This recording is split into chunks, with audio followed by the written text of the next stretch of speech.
Hello my dear friends, मैं मंगल आप सभी का अवध एकेडमी की यूट्यूब चैनल पर स्वागत करता हूं। आइए आज आप लोगों के लिए परसेंटेज का दूसरा दिन पार्ट 2 लेकर हम उपस्थित हैं। तो आज हम कल जो हमने प्रतिशत के प्रश्नों को समाहित किया था उसके आगे आज हम चलेंगे, कुछ और टाइप के बारे में जानेंगे और उनको समझेंगे, उनको कैसे लगाया जाता है, कैसे उनका विस्तार है। तो चलिए आप लोग हमारे साथ हमारे वीडियो में अंत तक बने रहिए और क्वेश्चन को ठीक से समझिए।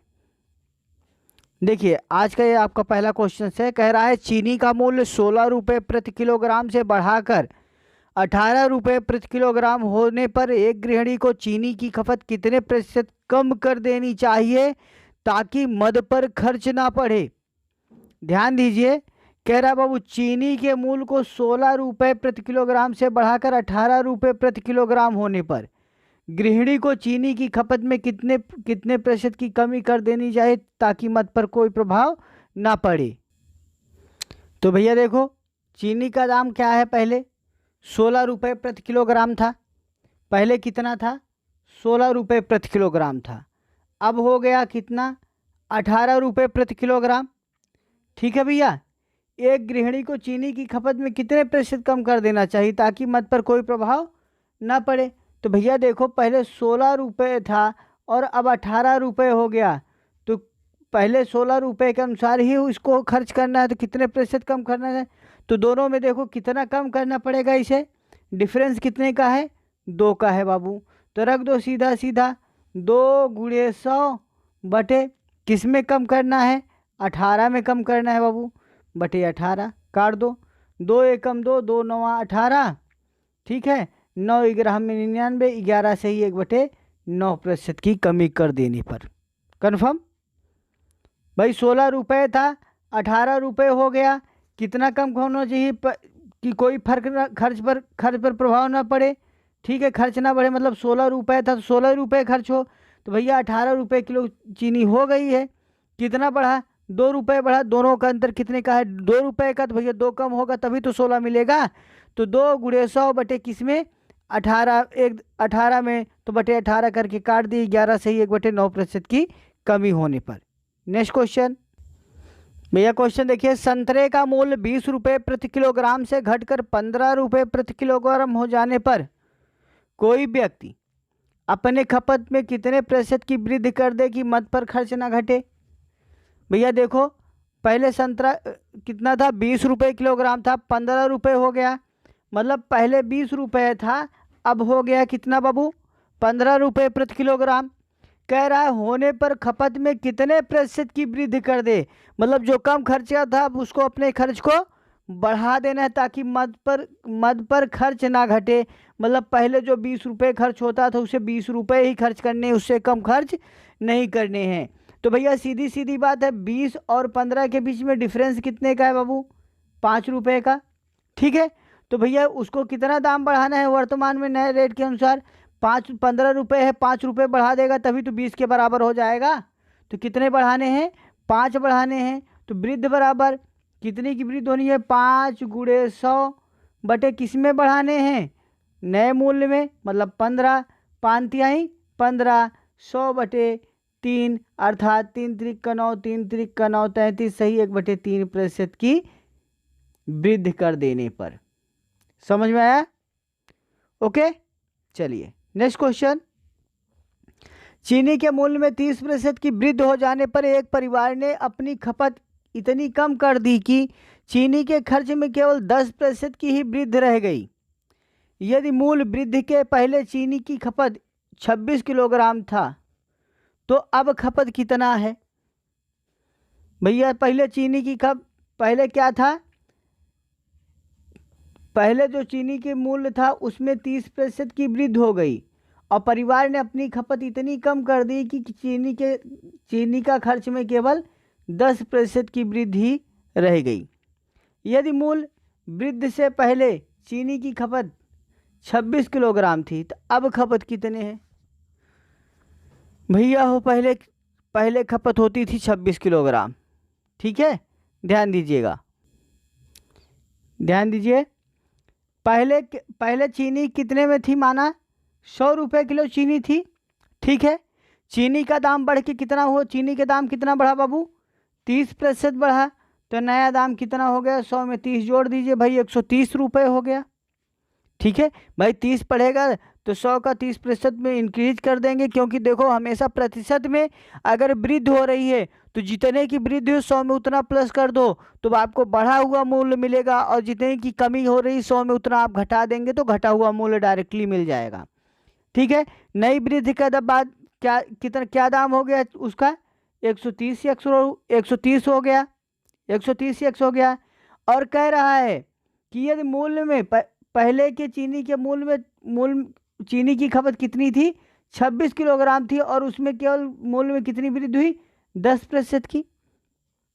भैया 10% की वृद्धि हुई तो 26 गुणे एक्स रुपये में, मतलब 100 रुपये में आपका था पहले चीनी।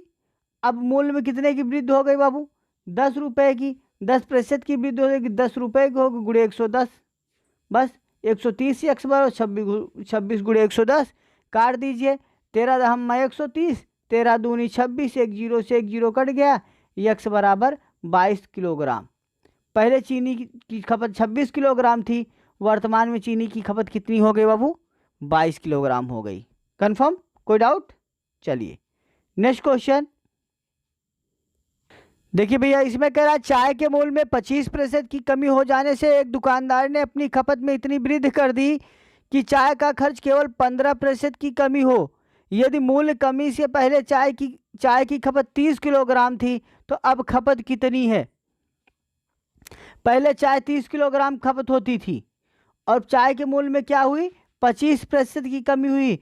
भाई माना पहले 100 रुपये किलोग्राम चाय थी, ठीक है, उसमें 25% खपत हो गई, कितनी हो गई, 75, और 1 किलो चाय लेता था तो 75 एक्स हो गया।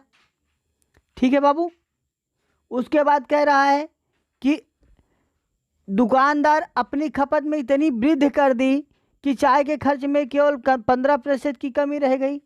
भैया पहले कितना 30 किलोग्राम खपत होती थी ना, और इसने वृद्धि कर दिया गया कि इतना चाय की खपत को बढ़ा दिया कि केवल 15% कमी रह गई। अगर 15% 30 किलोग्राम के रेशियो में कमी रह गई तो भैया कितना लेने लगा, 100 में 15 घटा दीजिए, 85% लेने लगा, और वर्तमान में मतलब 25% कमी हो गई है, तो 25% के हिसाब से 1 किलोग्राम चीनी लेगा या इसकी खपत के बराबर है। काट दीजिए भैया, 15 पचे 75, 15 दूनी 30, 5 एकम 5 3 8, 5 सते 35, एक्स बराबर 17 दूनी 34 किलोग्राम। भैया पहले उसकी खपत 30 किलोग्राम थी और उसने इतना बढ़ा दिया कि अब उसकी खपत 34 किलोग्राम हो गई। कंफर्म। चलो नेक्स्ट क्वेश्चन, किसी वस्तु के मूल्य को 20% घटा दिया जाए तथा पुनः घटे हुए मूल्य को 30% घटा दिया जाए तो बतलाइए वस्तु के मूल्य पर क्या प्रभाव पड़ेगा। सिंपल सी बात है भैया, पहले 100 रुपये किलो रहा, ठीक है, ये इसका मूल वैल्यू है कि 100 रुपये था मूल वैल्यू, ठीक है। अभी इसमें 100 में बाबू 20% की कमी होगी तो कितना लेंगे हम, अभी हमने बताया ना कि सीधा जो भी वैल्यू कम हो 100 में उतना डायरेक्टली घटा दो, आपको डायरेक्टली घटा हुआ मूल्य मिल जाएगा। तो भैया 20% की कमी हो तो 80% लिया।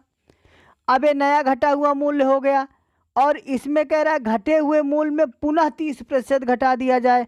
बाबू इसमें 30% पुनः घटा देंगे, टोटल 100% और 100 में 30 निकल गया, कितना बचा 70%। बस सरल कर डालो, 100 से 100 समाप्त हो गया, एक जीरो से एक जीरो, एक जीरो से एक जीरो, 7 8 56। भैया इतना घटने के बाद वर्तमान में उसकी वैल्यू क्या है, 56 रुपये किलोग्राम है। बतलाइए वस्तु का मूल्य पर क्या प्रभाव पड़ेगा। भैया वस्तु के मूल्य पर क्या प्रभाव पड़ेगा, तो वर्तमान में वस्तु का मूल्य 56 रुपये है और 100 में से 56 घटा दीजिए भैया, तो कितना हुआ, 44% की कमी हो जाएगी। कन्फर्म। ठीक है भैया, 56 हो गया, ठीक, पहले 100 था अब 56 हो गया, तो क्या हुआ, मूल्य घट गया, क्या हुआ, मूल्य में कमी हो गई। कितने की कमी हो गई भैया, 100 था 56 हो गया, 100 में आपने 56 को हटा दिया, 44% की कमी दर्ज की गई। कंफर्म। चलो नेक्स्ट क्वेश्चन, किसी आयत की लंबाई तथा चौड़ाई क्रमशः 20% तथा 30% बढ़ा दी जाए तो नए क्षेत्रफल में कितने प्रतिशत की वृद्धि होगी। आयत की लंबाई और चौड़ाई, भैया आयत की लंबाई और चौड़ाई, ठीक है, इस तरह से आयत होता है। आयत ऐसे भी होता है और आयत की कोई भी वैल्यू अपने अनुसार आप मान सकते हैं। मैंने आयत की भुजा मान लिया, माना आयत की लंबाई भी 100 थी और चौड़ाई भी 100 थी। वैसे तो 100 कर देंगे तो वर्गाकार हो जाएगा, लेकिन हमने एक बेस को मान लिया। अगर मान लिया तो आयत का क्षेत्रफल बराबर होता है बाबू, आयत का क्षेत्रफल बराबर होता है लंबाई गुणे चौड़ाई, यही तो क्षेत्रफल बराबर होता है। ठीक है भैया, अभी हमने मान लिया है तो लंबाई गुणे चौड़ाई ये क्षेत्रफल होता है। अभी देखो कह रहा है तो भैया क्षेत्रफल क्या हो जाएगा आपका, क्षेत्रफल बराबर हमने 100/100 माना था, 100 गुणे 100 मतलब क्षेत्रफल कितना हो गया 10,000 वर्ग मीटर। ठीक है भैया, मैंने मीटर माना था तो 10,000 वर्ग मीटर हो गया। अभी नई कंडीशन कह रहा है यदि लंबाई में 20% की और चौड़ाई में 30% की वृद्धि कर दी जाए। भैया नई माप क्या हो गई भैया, ए भी थोड़ा बढ़ गया और ए भी थोड़ा बन गया थे, कुछ नया रूप बन गया। नई माप हो गई, लंबाई में 20% की लंबाई 120 हो गई, चौड़ाई में 30% तो चौड़ाई 130 हो गई। तो भैया क्षेत्रफल बराबर क्या होता है लंबाई गुणे चौड़ाई, निकाल लीजिए भैया। 2 जीरो तो आपका हो ही गया, 13 दूनी 26, 6 हासिल 2, 13 एकम 13, 13 दो 15, 15,600 हो गया, इतना वर्ग मीटर हो गया। भैया पहले क्षेत्रफल था हमारा 10,000 वर्ग मीटर, अभी हो गया 15,600 वर्ग मीटर। क्या हुआ, वृद्धि हुई। वृद्धि बराबर कितना हुआ 15,600 माइनस 10,000 इक्वल टू 5,600, 600 की वृद्धि हुई।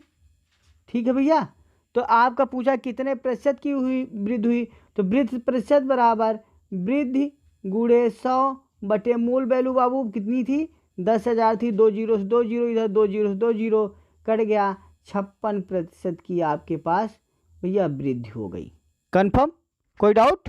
चलो बहुत अच्छे, नेक्स्ट क्वेश्चन देखो, कह रहा है कि एक आदमी अपनी आय का 45% राशन पर, 15% कपड़ों पर तथा 20% अन्य मदों पर खर्च करता है।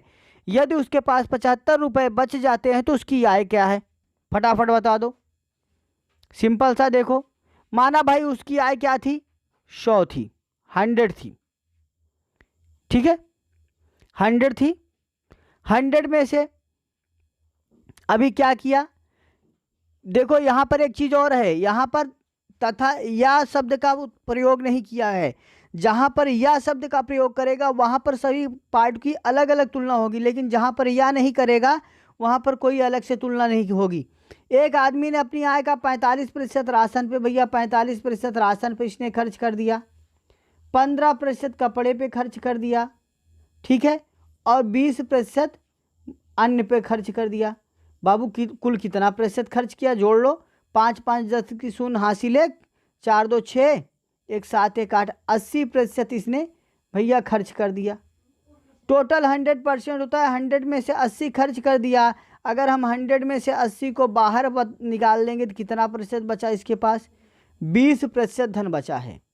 और ये कह रहा है कि यदि उसके पास 75 रुपये बचे हैं, भैया हमारे प्रतिशत के अनुसार देख रहे हैं 20% धन बचा है, और ये कह रहा है 75 रुपये बचे हैं, तो आय क्या है भाई, पूरा धन जो होता है प्रतिशत के बराबर होता है। माना उसकी आय 100 रुपये थी और उसका 20% बचा है, मतलब 20/100, और कितने रुपए बचे हैं बराबर 75 रुपये बचे हैं। बस सरल कर दीजिए, 20 एकम 20, 20 पंचे 100, यक्स बराबर 75 पंचे तो नहीं आता तो गुणा करा लो बाबू, पंचम 25 की 5 हासिल 2, 5 7 35, 2 37, 375 रुपये उसकी आय जो है 375 रुपये है।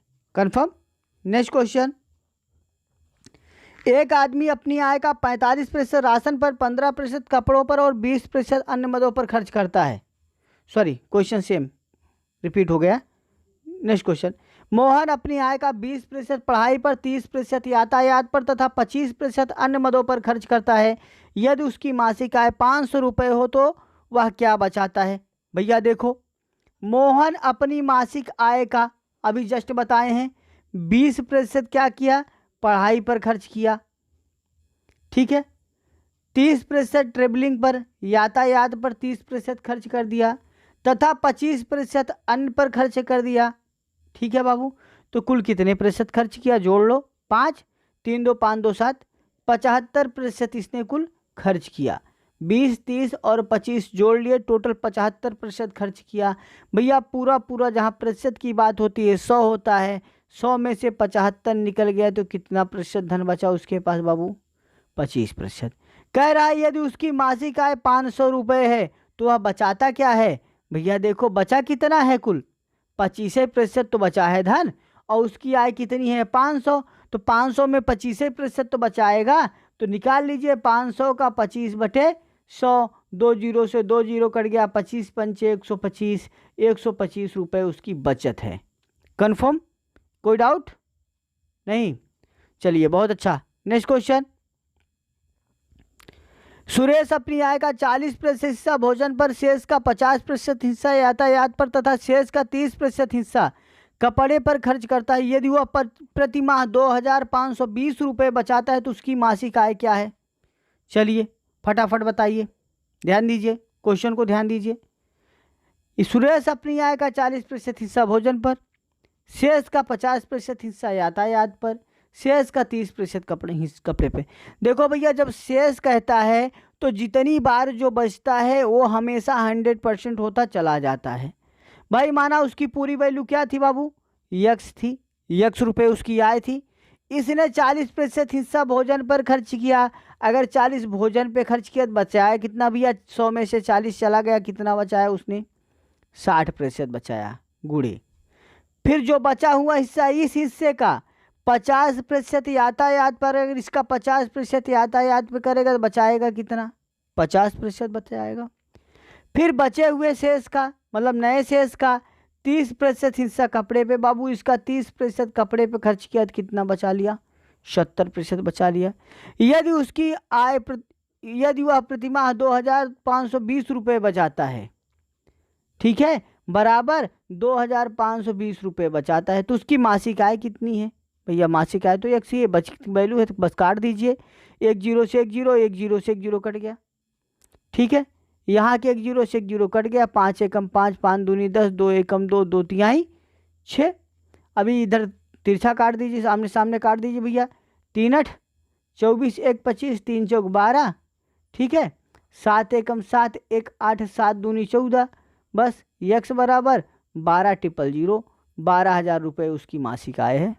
कन्फर्म, चलिए बहुत अच्छी बात। नेक्स्ट क्वेश्चन देखे भैया, एक विद्यार्थी को 29% अंक प्राप्त हुए तथा वह 6 अंकों से फेल हो गया, तथा एक अन्य विद्यार्थी को 43% अंक प्राप्त हुए जो कि उत्तीर्ण होने के लिए न्यूनतम अंक से 8 अंक अधिक है। तो परीक्षा में कुल अंकों की संख्या बताएं। भाई सिंपल सी बात है, इस तरह की सवालों को ऐसे आप लगा लीजिए। भाई कह रहा है एक परीक्षार्थी को 29% अंक प्राप्त हुए और वह 6 अंकों से फेल हो गया। माना उसका पूर्णांक यक्स था, यक्स का 29% पाया, 29/100 पाया, और कितने से फेल हो गया, 6 अंकों से फेल हो गया। अगर 6 इसमें जोड़ देते तो पास हो जाता।